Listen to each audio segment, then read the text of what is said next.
Welcome to Karen's Conversations. I'm very happy to be talking today with Korrine Jones from OD Consulting, and we're going to be exploring the challenges, I guess, of leading a virtual, a dispersed and a remote team, which, if not the norm, is certainly becoming the norm these days. So how do we manage that remote and dispersed team as a leader? But before we get into that, I'm going to welcome Korrine. And Korrine, introduce yourself and OD Consulting. Hi, Karen. Thanks so much for having me today. It's a pleasure to be part of Karen's Conversations. Yes, so I'm the Director of OD Consulting. My background has been in organisational development. So originally I specialised in leadership and team development for a whole range of face-to-face teams. And then over time, a lot of the people I was working with were starting to become more dispersed in their teams and organisations. And so around 5 years ago, I really started to specialise in the area specifically of virtual, dispersed and remote teams to, first of all, really look into what are the unique challenges and how can organisations overcome those to be able to still deliver no matter where their team members happen to be. And so these days, yes, I do. I specialise in helping organisations to overcome the challenges and maximise the productivity of their virtual or dispersed teams. Excellent. So that's a nice segue into my first question for you. So what are some of the biggest challenges in leading virtual dispersed teams? Okay, well, it comes back to the fact that there's no face-to-face contact. And so some of the, I suppose, byproducts of that are that it is really quite difficult to build trust. It is still possible, but a lot more difficult. So if the trust is not there, it often means that there are breakdowns in communication, that tasks perhaps are not completed, that people, if they're out of sight, they're out of mind, and so might become disengaged from the team. Also, I suppose when people are working remotely, they'll often lack that line of sight to the big picture, and so feel quite disconnected with what the team is achieving. And I suppose the outcome of all of that is a large percentage of virtual teams aren't actually achieving their outcomes. And some global research last year identified that a fairly high percentage of virtual team members indicated that their teams are not delivering what they need to be delivering. Wow. So as a manager or a leader, how do we have to change to address some of those challenges? Okay, I think it's a little bit of a change of focus. For a lot of managers or leaders who are used to having somebody with them in the office on a day-to-day basis, they can see, what the team members are doing. But when we can't see what team members are doing, we need to really manage by the outcomes that they're achieving, not necessarily what they're doing on a day-to-day basis. And so that requires spending time one-on-one with each of your team members, identifying, well, what are the objectives that need to be achieved? How is the team member going to go about that? And then to fairly regularly monitor how it's tracking. I think the other things that are really important for team members who are working remotely is that they have fairly clarity around what is their role, that expectations are clearly articulated, that the team leader but also team members spend time really looking to build relationships so that trust can build. Look, if they can come together face to face, that's a great way of doing that, but it can also be done via video as well.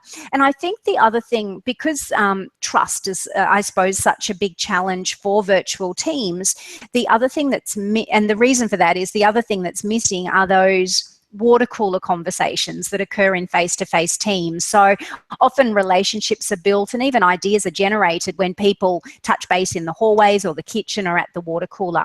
They don't exist when people are working in a virtual or dispersed team. So it's a matter of trying to replicate those, whether it's purely social phone calls, whether it's using social media or instant messaging or even in your online team meetings, if you can do a little bit of, team building within those meetings, you'll be able to build the relationships that you need. I suppose it does come down to the tools that you use as well.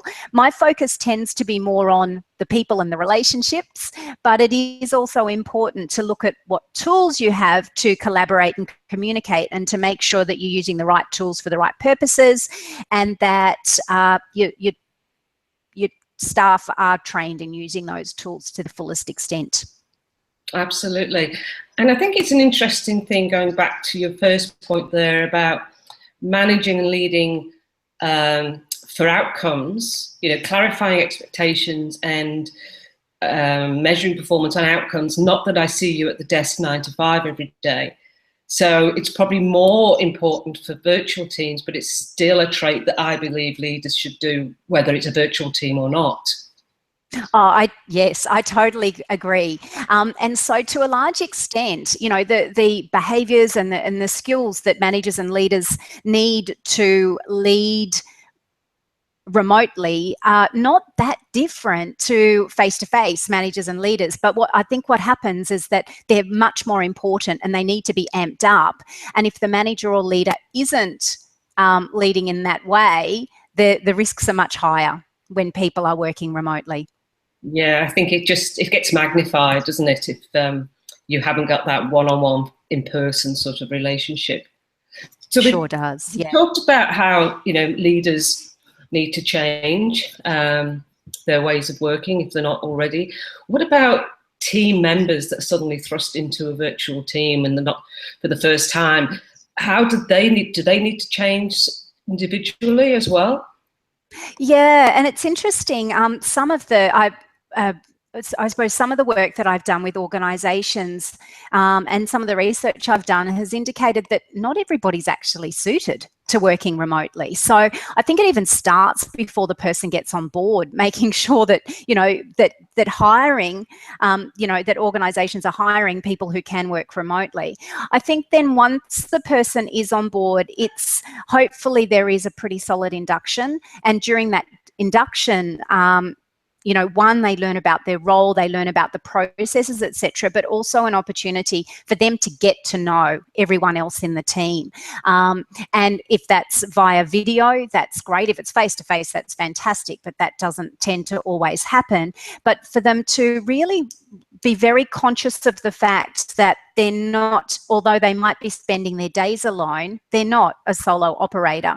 They are part of a whole team. And so they need to be really quite active in reaching out and building connections with other team members, finding out who's who in the zoo, who do I need to talk to about what. I think it can be really useful if new people in the team are actually set up with a buddy.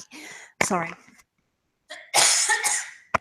Because the buddy can then sort of help them to navigate the team and build the relationships and work out where to find things and who to talk to, etc.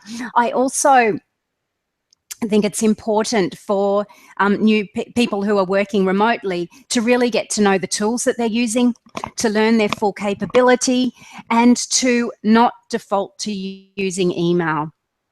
Can you use instant messaging? Can you use video? What can you do to make sure you build those connections? But also to seek clarity around your role, seek clarity around your processes, and seek feedback on a regular basis as well. Yeah, I think that buddying system as well is really powerful. I've worked in many virtual teams, and having someone you can go to ask what you feel are the stupid questions, that you might not actually want to ask your manager, like, don't you know that yet? And someone just hand-holding and helping with who's who in the zoo, and that can be one of the biggest, challenges, and you feel like you're herding cats and you're just not getting anywhere, So, buddying and mentoring it can be very powerful as well. Definitely. I've heard you speak a number of times, and you've talked about swift trust. Can you explain what you've already mentioned trust a number of times? What do you mean by swift trust? Okay. Swift trust, or it's also called cognitive trust, is that trust that we have fairly immediately when we're thrown together with other people. So, for example, if it's, say, an emergency services team, say state emergency services, they're all thrown together to fight, say, a bushfire or some form of natural disaster. These are people from all walks of life. They don't necessarily know each other, but they trust that, well, that person's in the team because they've been trained, they've got a role to do, and I will trust the fact that they're going to perform that role. And so normally what tends to happen is we have just a cognitive level of trust when we first start working with somebody based on our reasoning around, yeah, they should know what they're doing, they've been given the job, therefore I can trust them to do it. Excellent. Clearly, when virtual and dispersed teams are, well, I suppose it's not even if it's, globally, it could be, we can have cultural clashes between states in Australia, but more so when people are dispersed around the world, we can have some sort of cultural issues, which I'd like to explore. And then how can we overcome those? To talk about some of the cultural issues we might encounter. Okay, the cultural issues often come down to language, and not necessarily the spoken language, but I think some of the nuances and slang, etc., within language. So we would presume normally that most people in the team would have English as their first or second language, because it is the international business language. But it's those little cultural differences around the meaning of words or gestures. For example, we in Australia put the thumbs up if something's, really, really positive and going well. There are cultures where that's actually quite an offensive gesture. There are some cultures where, you're nodding in agreement. There are some cultures where people actually nod in disagreement and shake their head. So it's a lot of those little differences, I think, that create challenges. Also, the fact that in some cultures it's inappropriate to be assertive or to speak back to your manager, whereas in Australia and other fairly egalitarian cultures, anybody is encouraged to speak up. And so it's the difference around power and authority within teams that can create challenges. And even, the meaning of yes. In our culture, if somebody asks us to do something and we say yes, it normally means that yes, we're going to do that. In a number of other cultures, that means yes, I've understood. The question or the request, it doesn't mean that I've actually agreed to do it. So all those little nuances, I think, within our language create challenges. And I've found that the best way to overcome that is for all team members to come together, say in an online meeting, and really seek to understand from the perspective of the team member, what are the things that are relevant within their culture? What are, even to learn about their cultural celebrations, about their cuisine, about, some of the, daily habits and rituals that they have, so that people can come from, because I think sometimes it's ignorance that creates a lot of the I suppose, inappropriate responses or gestures or whatever it happens to be. So to really start to open up the understanding. And I think for people just to be, to not overjudge and to not jump to conclusions, to actually ask questions and seek to understand rather than, just drawing conclusions and assuming. And look, there are also some team development tools. There's one particular one that I use that, because a lot of it's actually visual, it cuts across language. And so it tends to have a cross-cultural application. So, when you're looking to do things as a team, look to use processes that I suppose are applicable across cultures that don't just relate to one. I think the other, and this I suppose is partly about distance, but also culture as well, is that to be really careful not to set up a situation where head office is the prime culture and others feel like the outliers. So to make sure that, you know, if there are face-to-face meetings, they're shared around. Online meetings, time zones are shared around. So, and that can happen even, you know, in the one organization, the one national culture as well, where you might have a few people co-located and then you've got your outliers. Really important that that's not seen as the center of the universe. Yeah, that's a very good point you make, absolutely. But I forgot. Sorry, Karen, I can't quite hear you. All right, let me just check. We've had some sound issues. I'm just going to check sound.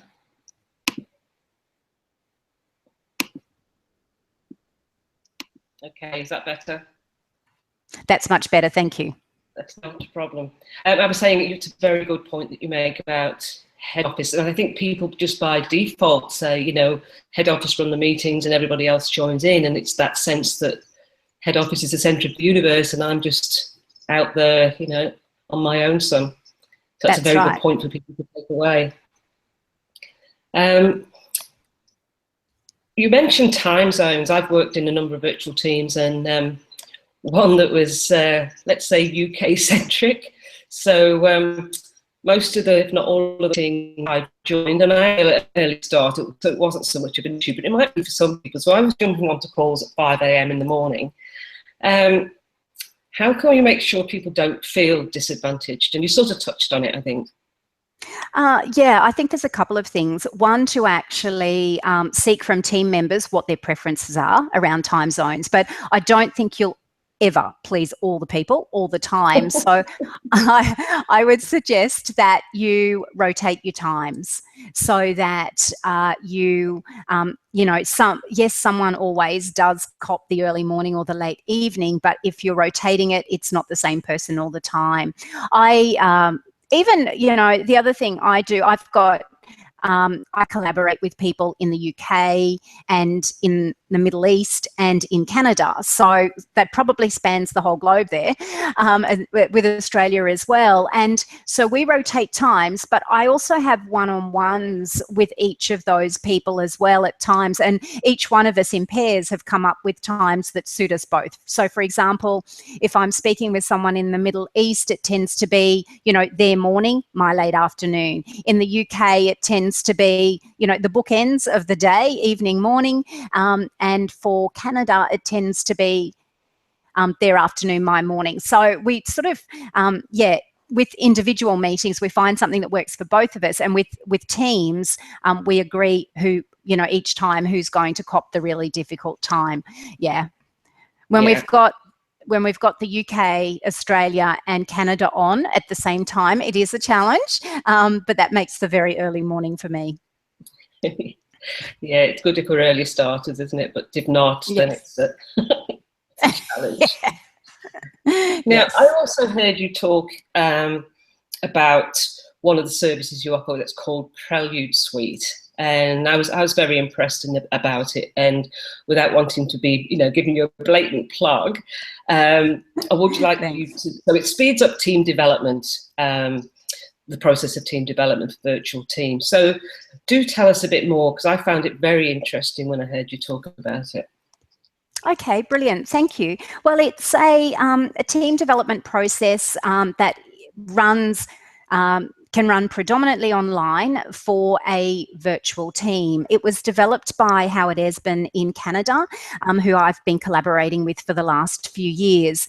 And there are three, I suppose, main steps to Prelude. The first step is called Tune Up. And it's really, I suppose, the entire process is about taking a team from, as we say, me to we in a really short space of time. So the Tune Up process is very much about individual team members really helping the rest of the team to understand them and how they prefer to operate. So they complete an online self-assessment and receive what we call an I-star.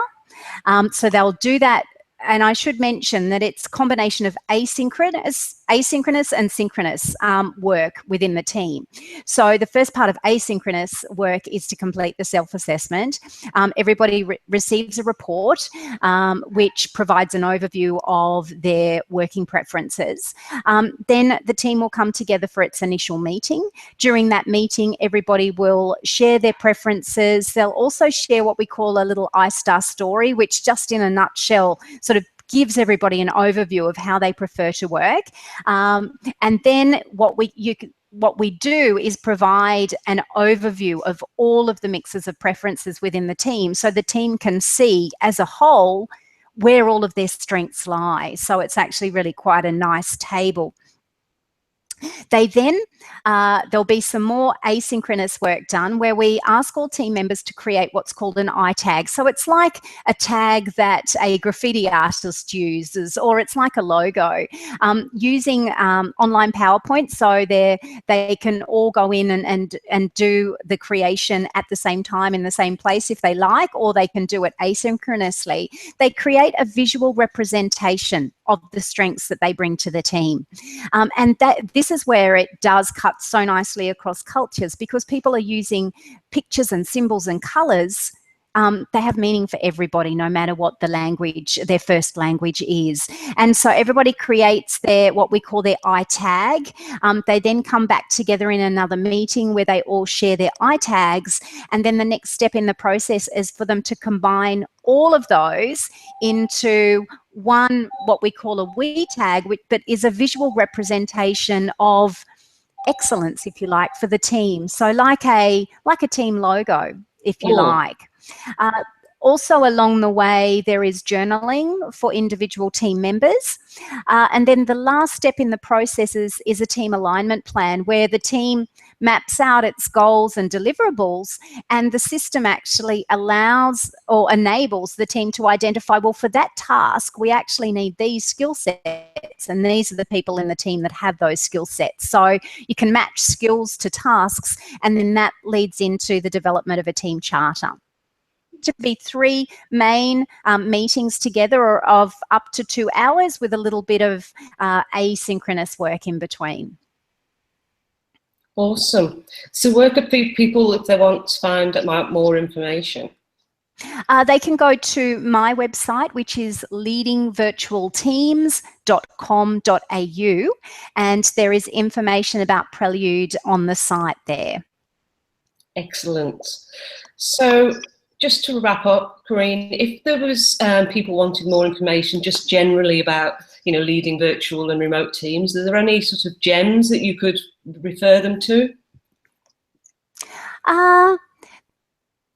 They can always go to my website. There's a range of blogs and webinars and things like that on the website.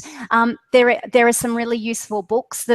I suppose the original book that was written about leading virtual teams was a book on virtual teams by Lipnack and Stamps. Since then, a range of other books have been written. A few years ago, wrote a book, Virtual Team Reality: The Secrets to Successful Virtual Teams and Remote Workers. Also, it's interesting, a lot of, the websites that sell the various collaboration tools will often provide some tips as well. Awesome. So, no, that's great places for people to go. So look, it's been great having a chat with you, some really good insights and I think a lot of takeaways for people who are either currently working or about to work or in a virtual team or lead a virtual team. So that's been really helpful. So thank you so much for joining me, Korrine. I really appreciate it. Thanks very much for having me, Karen. It's been an absolute pleasure. Thank you. I'm glad you found it useful, and I hope your listeners do as well. Bye. Bye.